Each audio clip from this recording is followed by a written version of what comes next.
The perfect murder, the unsolvable crime, does it really exist? In a TV First, we reveal the cutting-edge technology now used by British police to join the dots and reveal new evidence in all homicide investigations. I'm Tim Tate. I've been an investigative journalist for almost 50 years.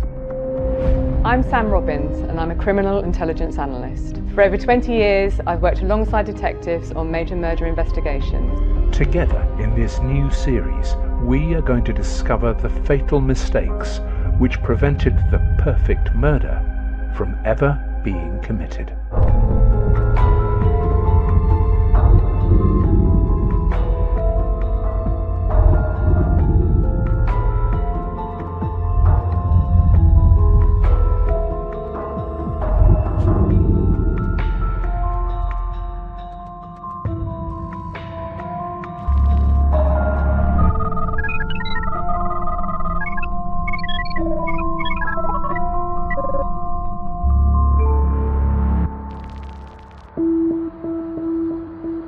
Cases of medical murder are thankfully very rare. Doctors and nurses are dedicated to caring for, to saving the sick.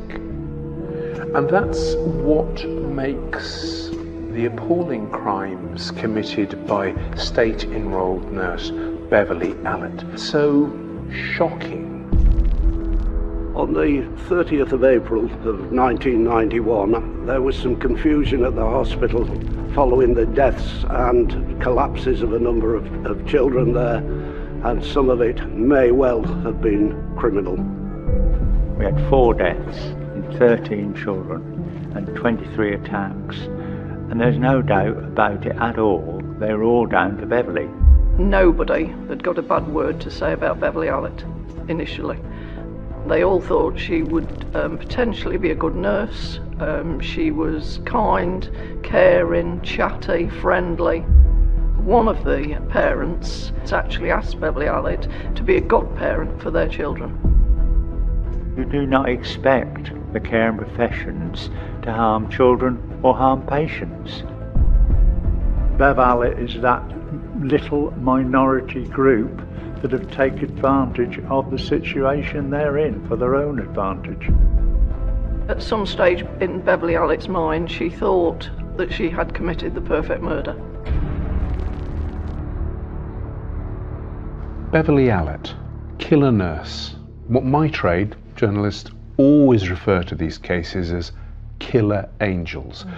The reality is far more sinister than that, though, isn't it? Yes, very much so.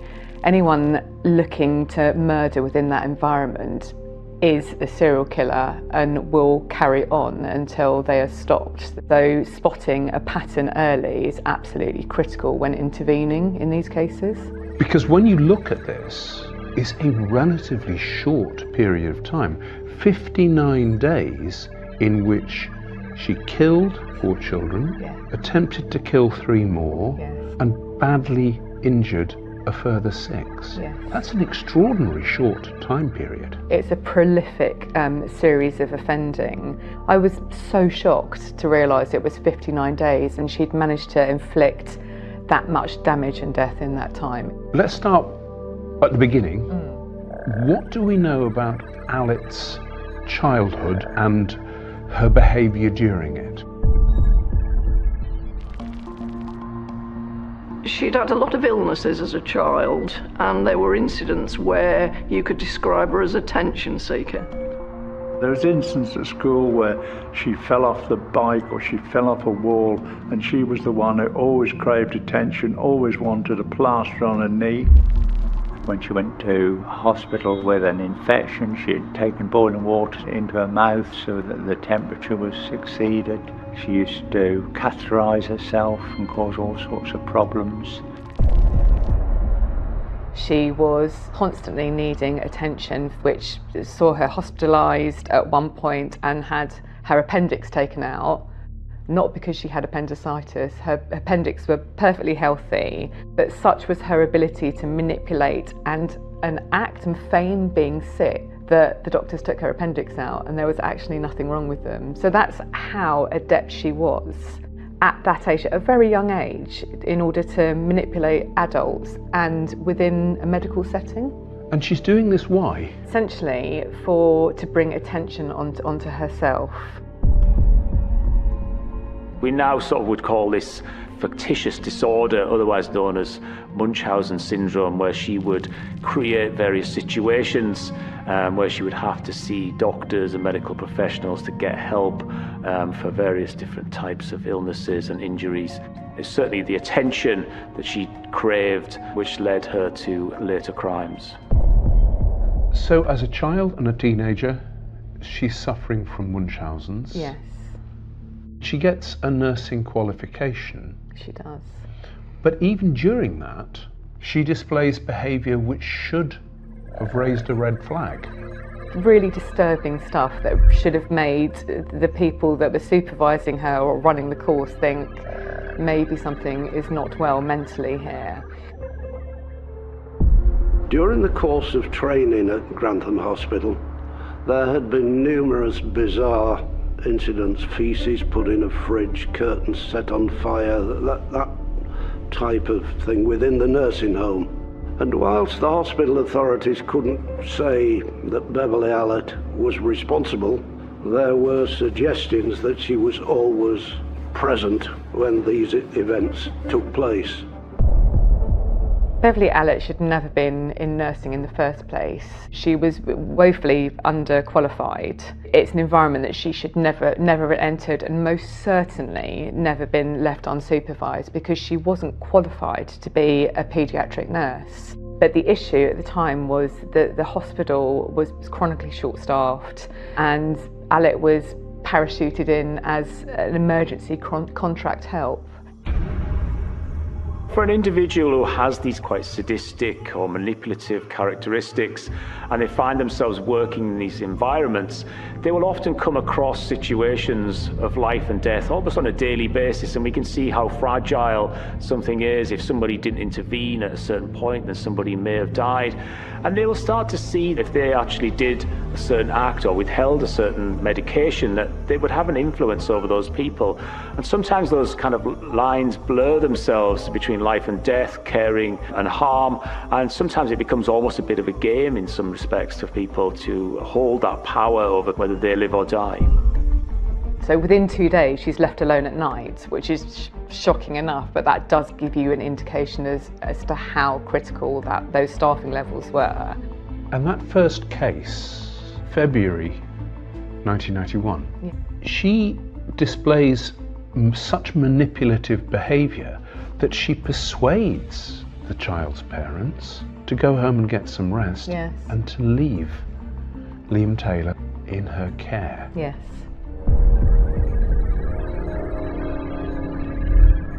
Seven-week-old Liam Taylor was brought in with a routine chest infection, and Allitt saw her opportunity. That night, under Allitt's sole care, Liam's condition deteriorated. He turned blue and developed mysterious blotches on his skin. Even more strange, when his body went into spasm, the ward's alarms didn't go off. By the time a crash team arrived, Liam had suffered irreversible brain damage. Ultimately, and on medical advice, his parents agreed to switch off his life support system. Little Liam Taylor became Beverly Allitt's first victim. I don't think at that time that she considered that she was committing the perfect murder. I think at that time she was only inflicting the abuse on the children to draw attention to herself. Once the first child had died, I think there is a possibility that she then thought that she could get away with additional murders. Within 2 weeks, she's at it again. Timothy Hardwick, an 11-year-old who suffered from cerebral palsy, was brought into Ward 4 after suffering an epileptic seizure. Those fits were quickly controlled by drugs.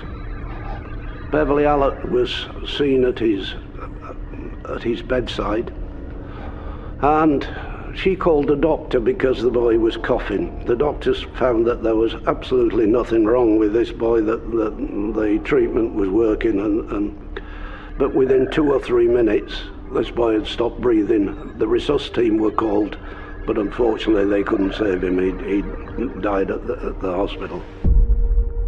She's moved on from harming herself or appearing to harm herself, yes. Munchausen syndrome, Yes. to harming others, but still to get attention for herself. Yes, and psychologically that's a big step. It's one thing to think, well, I can feign sickness and I've got awful aches and pains and poor me. To then project that onto children to the point where you make them so unwell that their hearts are stopping. The level that syndrome then has to move on is shocking. And she doesn't stop? No, and she never would have stopped. She never would have stopped. Never? No. Her third victim, 1-year-old Kaylee Desmond, was admitted to Ward 4 with a routine chest infection. Initially, she seemed to be progressing well, to be coming out of it. But after a period when Allett was again left in sole charge, little Kaylee took a turn for the worse. She was rushed away from the hospital to another hospital in Nottingham, and that ultimately saved her life. When the doctors at Nottingham Hospital examined Kaylee, they were puzzled because underneath her armpit there was a puncture mark, and beside it a little air bubble, like a little air blister. They assume that it's an accident, so no investigation is undertaken. The question is when those children arrive and are admitted to the Nottingham Hospital, how is someone looking at that saying, we've got another one from Ward 4? It's not just that they're coming from that particular hospital, they're coming from the same ward. I'd like to think today that would have set alarm bells off at that point, possibly earlier.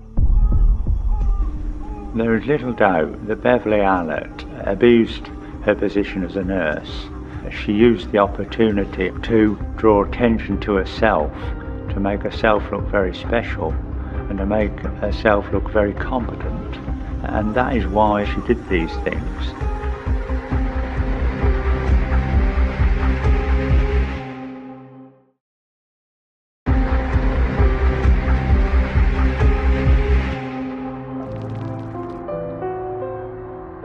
There had been a succession of medical crises on Ward 4, and the common factor in all of this was Beverly Allett.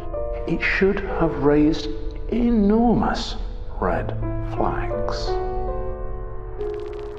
Over the period between the 21st of February and the 22nd of April, there were numerous collapses of children involving 13 children.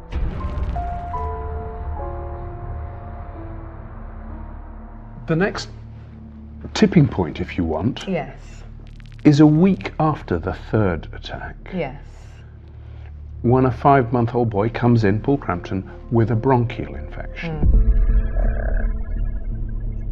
Paul Crampton had been into hospital, and in the first 3 days nothing had occurred. At the end of those 3 days, he'd had his first collapse. Eventually they decided he was hypoglycemic, put him on a glucose drip, and he recovered. The next day, Beverly Allett went to take the drip down, and he again suffered a second hypoglycemic attack. Blood was taken at that time, and analysis of that blood showed that there was an insulin level in the blood of 500 milliunits per litre.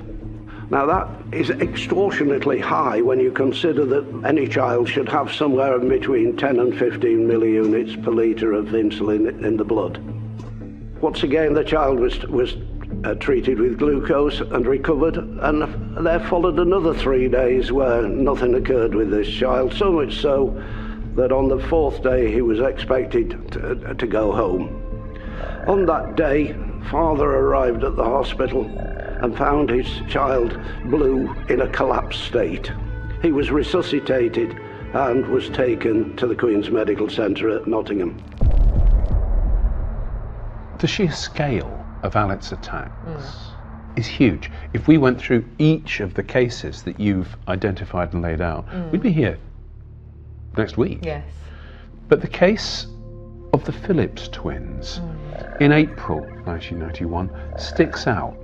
Yes, Becky and Katie were twins who'd been born prematurely. Becky arrives in Ward 4 on the 1st of April, suffering with gastroenteritis.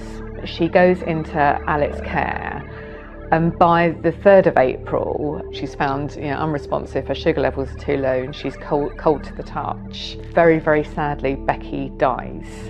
She dies in her parents' arms. She does, which is utterly heartbreaking. Blood was taken at that time, and that again was analysed, and that showed that this little girl had got 9,660 milliunits of insulin in the blood. So here are two children that over that period of time had been poisoned with insulin. Of course, in a medical environment, then these chemicals such as insulin would have been readily available, and they would have been known to be used therapeutically. Beverly Allitt would have access to those individuals and access to the materials necessary to administer these types of overdoses or materials that would elicit other reactions such as heart attack, heart failure. And of course, the detection of those overdoses, those injections, would only really come to light some days later once those individuals had been subjected to forensic testing. The twin of Becky Phillips, Katie Phillips, was taken in purely as a precaution. Beverly Allitt was allocated her care and was seen at one point to have turned the cot through 90 degrees. This had the effect of making it very difficult for anybody passing down a corridor to see what was going on. The little girl was heard squealing and stopped breathing. Her chest was pumped so hard that it broke ribs. Sadly, this little girl suffered extensive brain damage during this. She went into convulsions after the initial attack on her. Once again, that's a step forward in behaviour, isn't it? It's like glory chasing, that I tried to save this child. All about getting attention. All about getting attention. We know that Allitt caused all of that.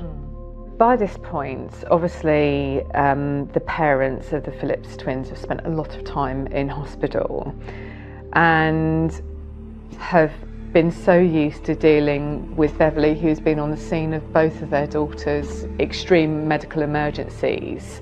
And at some point, I'm fairly sure that Allitt has convinced Katie's mother and father that actually she is the one that saved Katie, despite the fact that she has caused that damage. But such is her manipulation and her ability to read people and talk to people that Katie and Becky's mother asks her to be godmother to Katie. That's early April. Yes. For the next 3-4 weeks, Allitt continues, and more children are attacked and die. The last child to tragically die under Allitt's care was Claire Peck, who was a 15-month-old baby who suffered from asthma. The little girl was taken into the treatment room where Allitt was left on her own. Very shortly after, Allitt raises the alarm that the child has stopped breathing. The child is resuscitated, and the doctor decides to give a drug called aminophylline, and the little girl begins to recover. So much so that the doctor is so happy he goes out to speak to the parents, saying, "I don't think you'll have any more problems now." Within 2 minutes, up goes the the shout that she's collapsed, and on this occasion they were unable to resuscitate her. And that's what raises, finally, the alarm, isn't it? It is, yes. Finally, Detective Superintendent Stuart Clifton is given the case. I visited the hospital and I got a brief outline that there were a number of children over a 2-month period who had suffered unexplained collapses. That had 23 incidents over a 59-day period, which they couldn't account for. When I looked at the initial report from Sir David Hull, I began to question whether there was anything that was worthy of police investigation. But a gut feeling said that there was. Clifton's suspicions weren't shared by his bosses, were they? They weren't. He had to fight really hard to get this case looked at properly. At the time of the Beverley Alec case, I was a detective constable working in the Child Protection Unit at Grantham Police Station. I'd previously been at the Forensic Science Laboratory at Nottingham. Superintendent Clifton thought I'd be useful on that sort of inquiry. At the same time, he spoke to my brother, who's also a detective inspector in the police force. Actually, there was 24 on the team. There were 7 sergeants, 7 DCs were investigating, and we had the Holmes office, which is the computer system for dealing with murders.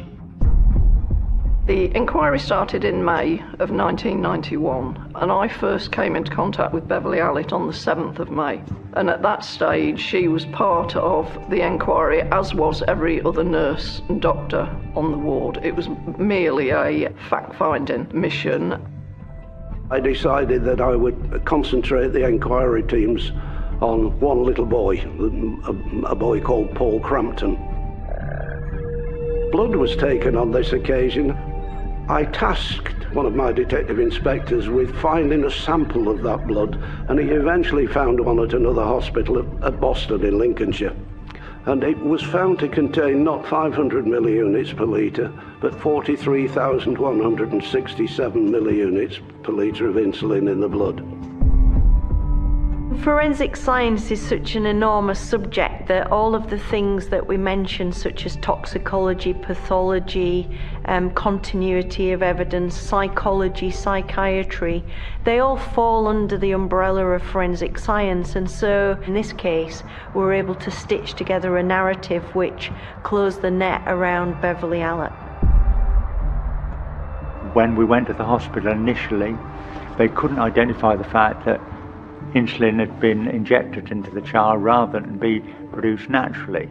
When we did research, I found that C-peptide, which is just an enzyme, was released when people developed insulin in the body. In Paul Crampton, there was no proportionate quantity of C-peptide, indicating that this was insulin that had been administered to this child. So here, for the first time, we've got some clear evidence that somebody has attacked children on the ward. We begin to look at the collapses of all of the children in minute detail. As soon as it became obvious that there was more than one child involved and we had evidence to that effect, then obviously it became a very different inquiry. It's probably the most intensive and largest hospital inquiry at the time. I tasked the members of my team with producing a chart that showed who was on duty when each of these collapses occurred. That sounds like an easy project, but the duty rota does not necessarily reflect what happens on the day, and so we had to gather information. I actually went and spoke to a professor of mathematics who did an analytical survey of it. If you put in the 23 incidents over 59 days, there was at least 42 people involved, which were nurses, cleaners, visitors to the hospital. And it came up that there was one person who would be the person responsible. That chart quite clearly showed that Beverly Allett was the only nurse that was on duty for every one of the collapses. Nurse Allett had various MOs in committing these crimes, which included injecting insulin, injecting potassium. In the case of Katie Phillips, she squeezed the child and broke its ribs. She injected air into the axilla, so air went up to the heart, caused a heart attack. And there was 23 of these incidents over 13 children over a short period of time. 3 weeks into the inquiry, I decided that I would have Beverly Allett arrested. It was a girl that was about 21, 22 years of age that had never been in trouble with the police, and in my naivety, I suppose, I thought that perhaps when she came into police custody that she would begin to tell us the truth. I couldn't have been more wrong.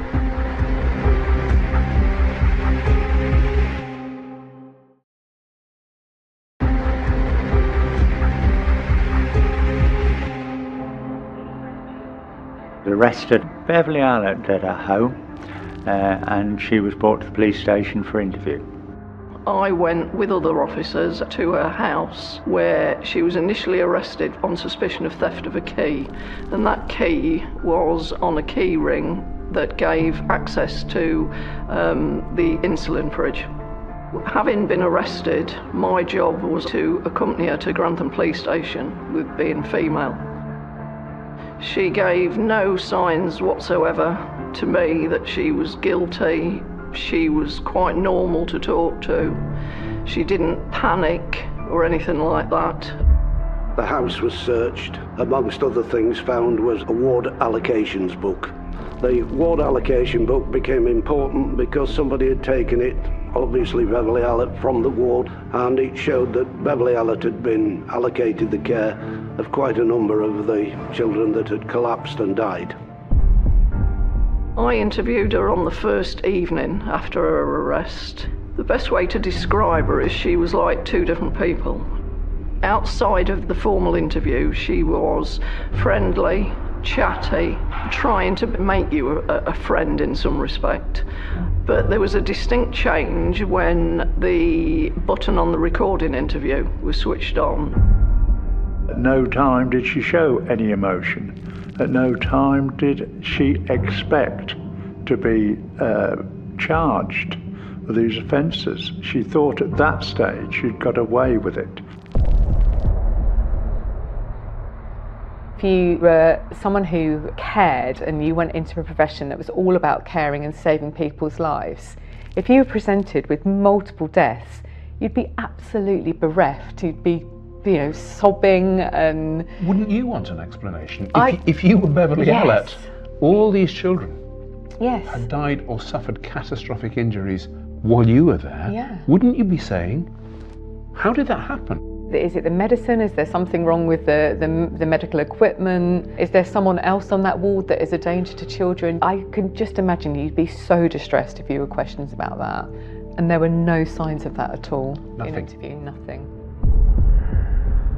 I remember going to her cell one morning to get her out for an interview, and she'd lost a lot of weight, and as soon as she saw me, she lifted up her top and said, "Oh look, I've lost a lot of weight, can you note it?" As if we were the best of friends.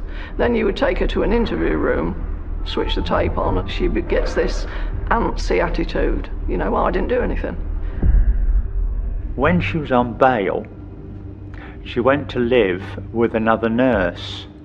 She attacked the grandson, gave him drugs from the grandmother, and he ended up in hospital. They found that he'd had a hypoglycemic attack. Even this 13-year-old boy said, well, that's strange, isn't it? It's the same thing that's happened to these babies at Grantham Hospital. What would the press say if they got hold of that? We thought that she would be afraid and that she would begin to talk to us. She would talk about anything other than the matter in hand. She completely and utterly denied anything and distanced herself from suggestions that she was there at the bedside. When we were upsetting her, if we were getting close to the truth, she became antsy and sort of tried to deflect it back to us. Some tapes of the interview were released. We're going to listen to some of Beverly Allett's interview tapes. I think they're revealing. See what you think. Could you give me your full name, please? Beverly Gale Allett. You smiling? Is it funny? Is it, light-hearted? Don't you take the interview serious? You accept what rules. You tell me what I'm doing to children. I'm sticking to my story. I did not do it. On all them times I was on duty and think I'm going to be so stupid to keep doing it. I don't know how stupid you are one way or another. See, I've been there for a lot of occasions and these babies have gone off. A lot of them, probably apart from about 3 of them, which I haven't been there for. I can't get it through to nobody, and I tell you what, no matter what you say, I'm sticking to my story. I did not do it. What's your instant reaction to that? Disbelief, to be honest with you. The use of language, the way that she's referring to deceased children is really quite shocking. It speaks to defensiveness of me, but that she's also not taking any responsibility at all for her actions. And to refer to them in that manner is disgusting. Moving on down through her interview, let's listen to this one. What I suspect, or the line of question I'm taking, it's in your interests not to tell the truth, isn't it? Not to tell the truth. I'm telling the truth. If what I suspect is the truth, i.e. you administered something unlawfully to Paul Crampton, or caused some illness for these other children, it's in your interest not to tell the truth, isn't it? No. Isn't it? No. I'd tell the truth. I'm not going to lie. I don't, you can't understand the question. Do you know what causes hypoglycemia? Diabetes. Well, apart from that. No, I don't. I'm not very well up on the diabetic stuff anyway. No. Oh, I know that if it was given insulin, that would make his sugar go down.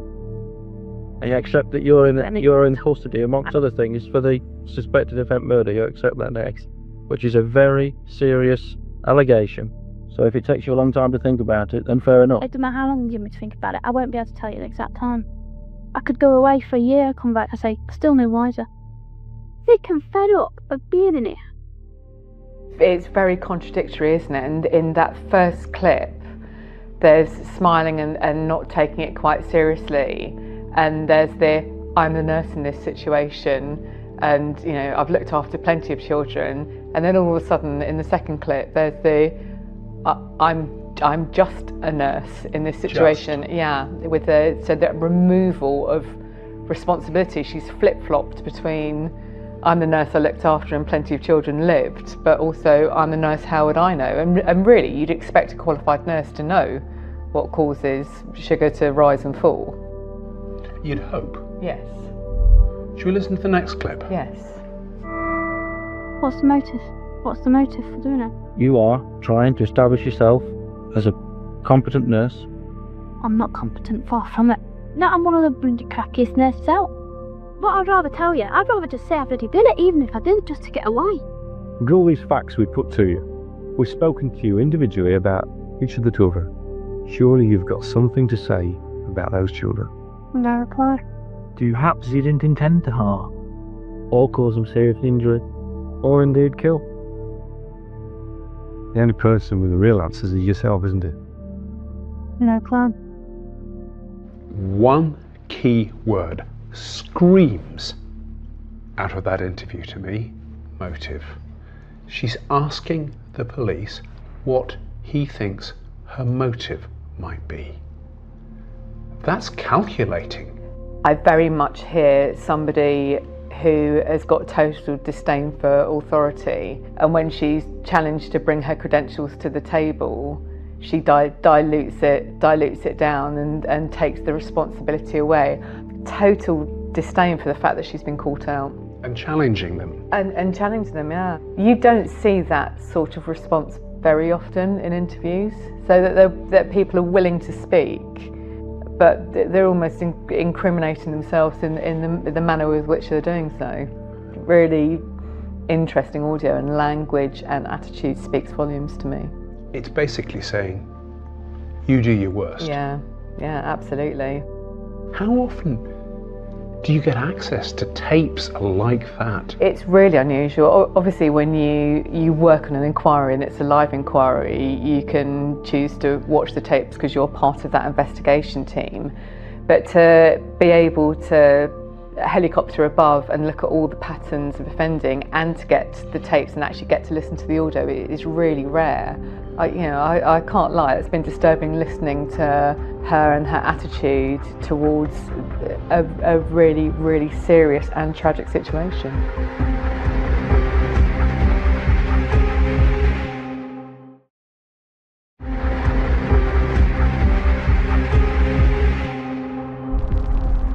There was press officers from various newspapers embedded and living at Grantham because of the number of children that had been attacked and the number of children that had died in a very short period of time.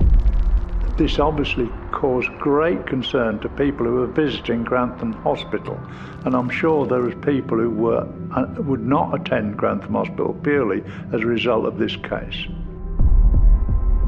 We supported the findings of the investigation team that put Alec at bedside with forensic evidence that added to a case that was in the main circumstantial.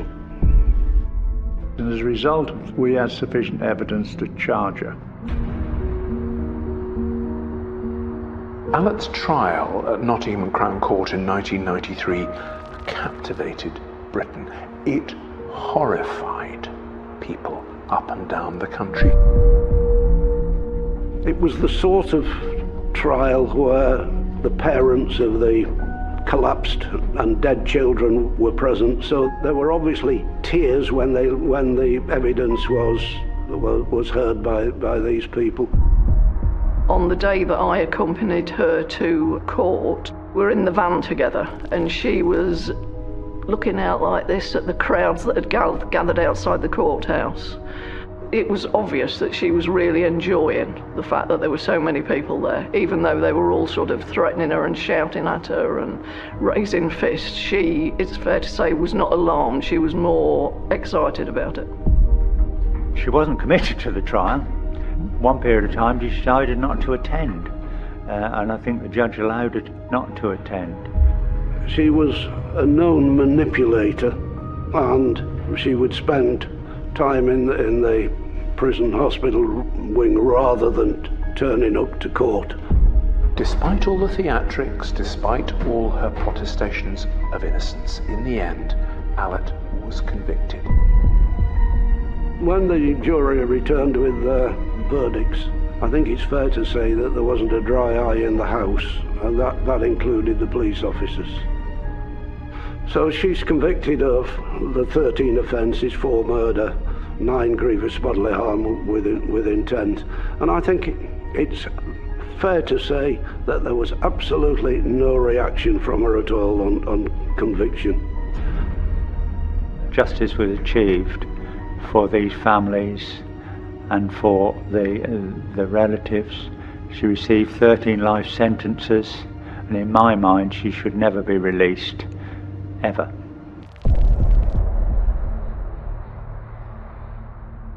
When Alec is convicted, and she's convicted and sentenced to multiple life terms, yes, what would you expect to have happened?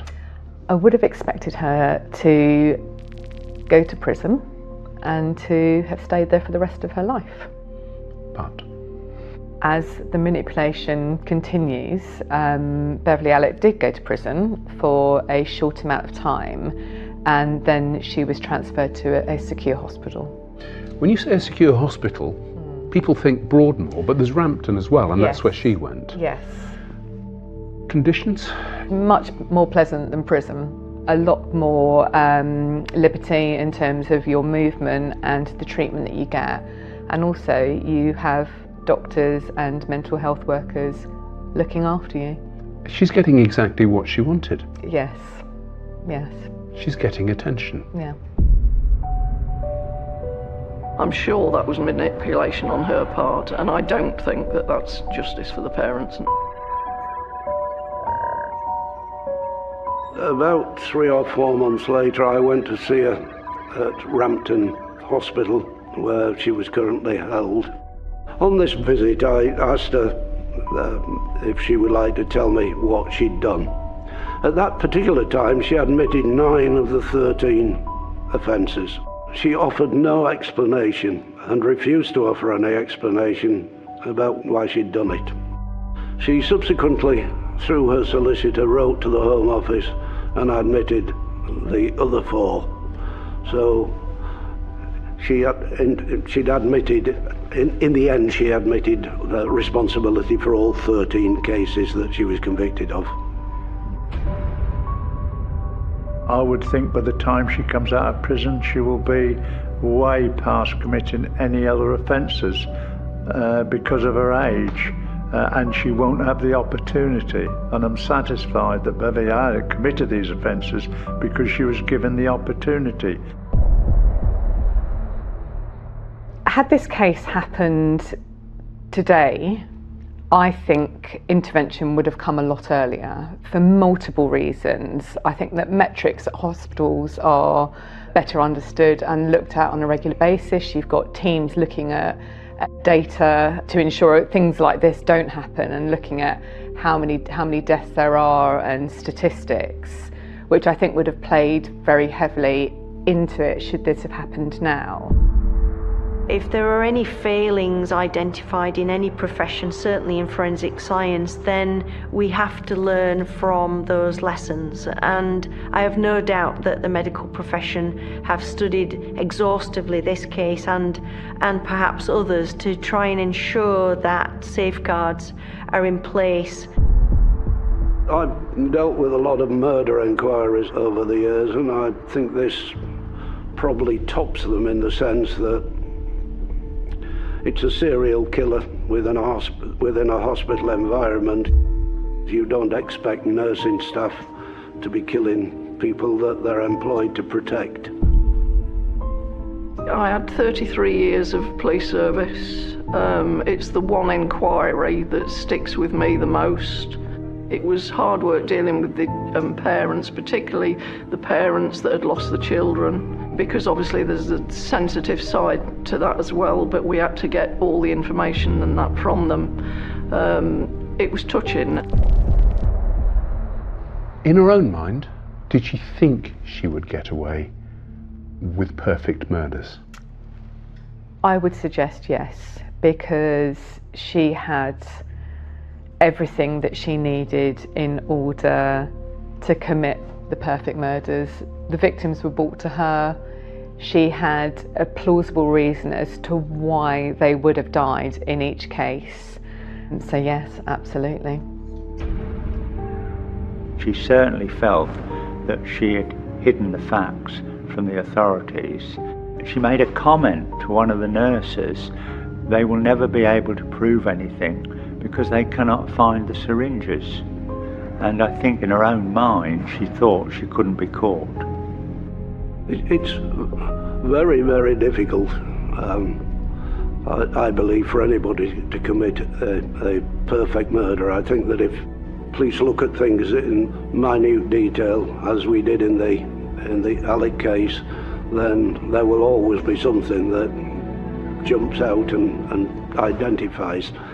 It's not always easy to get to that point, and it's particularly difficult, I think, where you're working in an environment like a hospital, where there are any number of people that could be responsible. Certainly in this situation, she thought she'd got away with the perfect murder because nobody really suspected her, and the evidence wasn't there to point towards her. And it was only upon the investigation there was some circumstantial evidence really that linked her to all of these crimes that was her eventual undoing. What is so devastating about what you've laid out is that the patterns are so clear. Yes. And when I was doing it, I was really just like, how did this not get spotted sooner? Anyone looking at this would say anyone who does that is mad.